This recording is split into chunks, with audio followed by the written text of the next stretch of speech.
sopirnya di Kota Medan seperti apa, Pak? Baik, memang dengan situasi COVID ini sebenarnya kalau dari sisi perizinan, angkutan kota kita ini ada kurang lebih 11.000. Tetapi dengan situasi COVID sekarang ini drop sampai 35-40% drop. Sehingga yang operasional itu pada saat hari ini kurang lebih hanya sekitar 4.000 sampai dengan 5.000. Ya. Tetapi yang mengurus administrasi surat-surat itu hanya 2.500-an. Ya.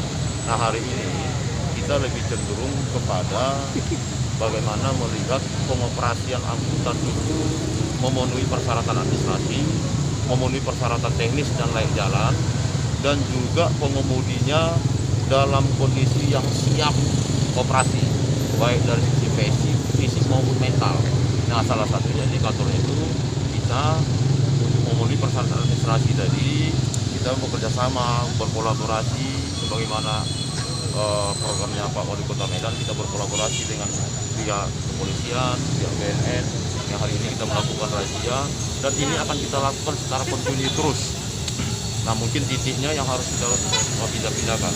Nah, hari ini bagaimana yang sama-sama kita lihat dari sisi administrasi kendaraan, sudah ada beberapa unit yang sudah kita tahan kendaraannya, dan ini langsung kita masukkan ke kandang dan ke sisi, sampai dengan nanti dilengkapi dulu persyaratan administrasi dan persyaratan teknis lain jalannya, itu baru boleh kita keluarkan. Yang kedua, juga sudah kita temukan ada pengemudi yang menggunakan ya verifikasi pemeriksaan BNN. Nah, ini akan kita serahkan ke BNN untuk diproses di kantor BNN. Langkah selanjutnya, Pak, karena sebetulnya kan melihat dari kasus ini ada persentase pengemudi kita yang seperti itu. Ke depan akan dilakukan perbaikan seperti apa, Pak? Kita justru malah mengharapkan dengan pemeriksaan ini, kita mengharapkan ada suatu kesadaran bagi kita bahwa khususnya untuk angkutan ini yang mereka bawa itu bukan hanya nyawa sendiri, tapi ada keselamatan dan ada nyawa dari penumpang-penumpang yang lain. Nah, untuk itu kita mengharapkan ke depan agar seluruh pengemudi kita ini dalam kondisi fit, dalam kondisi sehat, baik fisik maupun mental, tidak ada lagi pengguna. Itu harapan kita, dan ini akan kita lakukan pemeriksaan secara terus-menerus, secara kontinu. Untuk izin traiknya, Pak, apa akan dicabut, Pak? Karena kan ketiga positif tadi dari Murina, Pak. Nanti akan kita proses secara administrasi. Nanti dari data yang ada, tentunya juga pengusahanya juga akan kita panggil setelah ini. Karena sebelum ini juga di kantor lantas pada minggu yang lalu kita sudah fenomena sosial ya, yang langsung memang benar-benar kemarin ditangkap benar oleh Pak Wali Kota. Makanya kita langsung diperintahkan dengan bekerjasama dengan Bapak Kadis Perhubungan, BNN. Jadi kita langsung bergerak, kita cari akar masalahnya, dan ternyata memang benar-benar adalah narkoba dan kesenjangan sosial.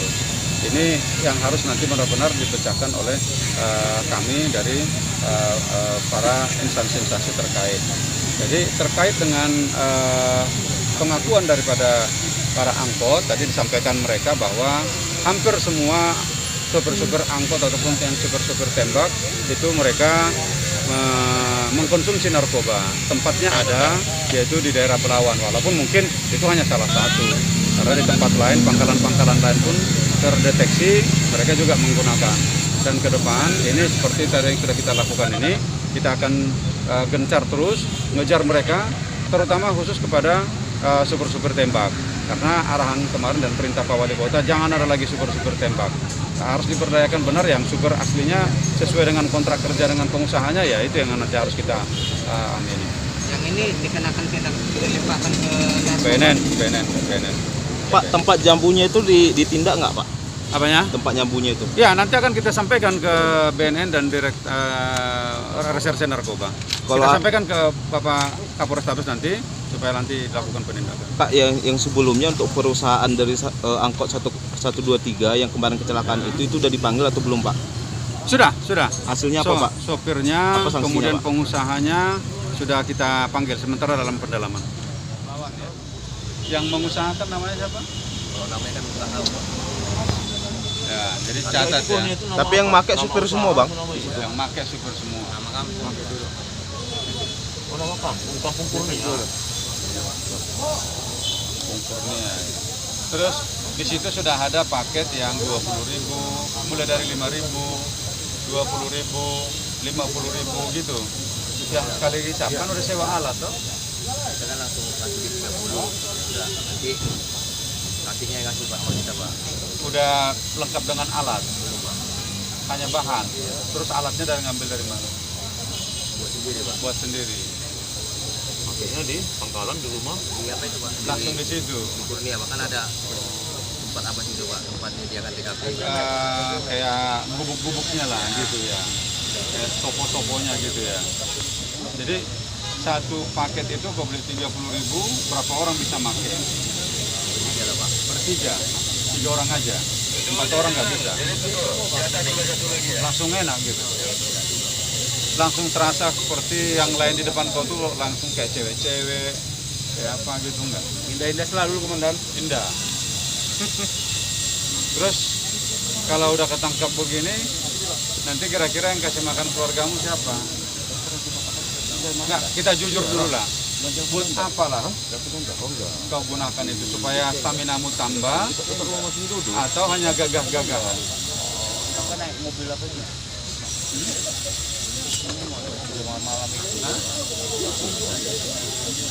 Enggak, untuk gagah-gagahan atau untuk supaya stamina kuat, narik. Biar nggak ngantuk. Harganya dikasih tahu. Hari Tonang dan Oh, kalau masih itu nggak ngantuk. Mata 100 watt terus. Ngejreng lah ya. Tahanlah 24 jam. Iya, dari malam. pakai jangkau juga dia paling lama di Columbia. Saya kan cuma 2 trip Pak nanti. Ya, 2 trip. Dapat 2 trip. Kemudian malam enggak? Enggak. Biasa kan bawaannya fly ya, enak ya.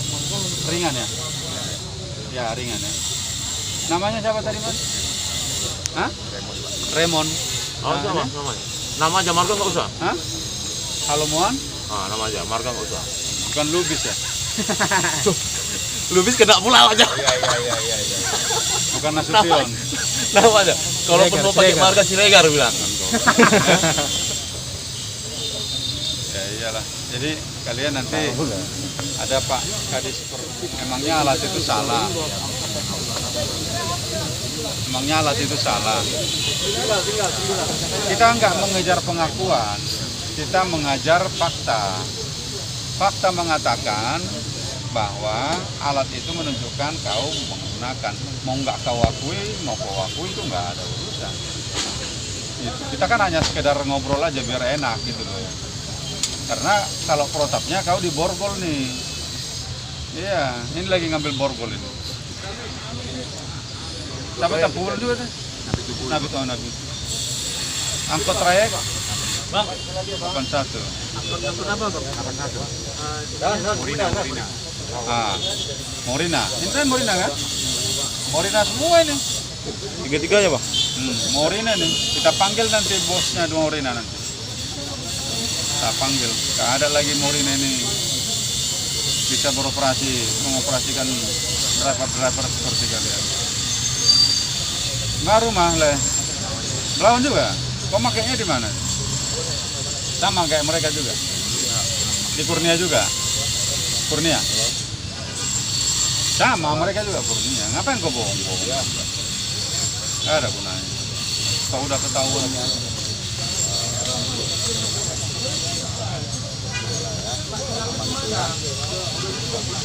Kau tadi teman-temanmu juga udah bilang apa namanya? Semua itu supir itu make itu. Makanya semua mau kita. Jadi kau mau ngelak lagi? Hah? Ya, jangan. Di mana kampung? Belawan. Asli Belawan, lahir besar di Belawan. Ya udah aman itu ya. Sudah ya, udah jumpa Bang. Kok pakai celak-celak ini? Ya. Hah? Nah, serius lah. Nah. Enggak. Untuk apa pakai celak? Hah? Hah? Ada hubungan dengan kejantanan? Hah? Jadi ngapain kau pakai celak? Biar menarik sama cewek-cewek. Udah berkeluarga? Anak? 2. Kelas 1 SMA? Berapa dapat satu hari? Ya, tarikan. Tahu apa namanya angkot cadangan. Rata-rata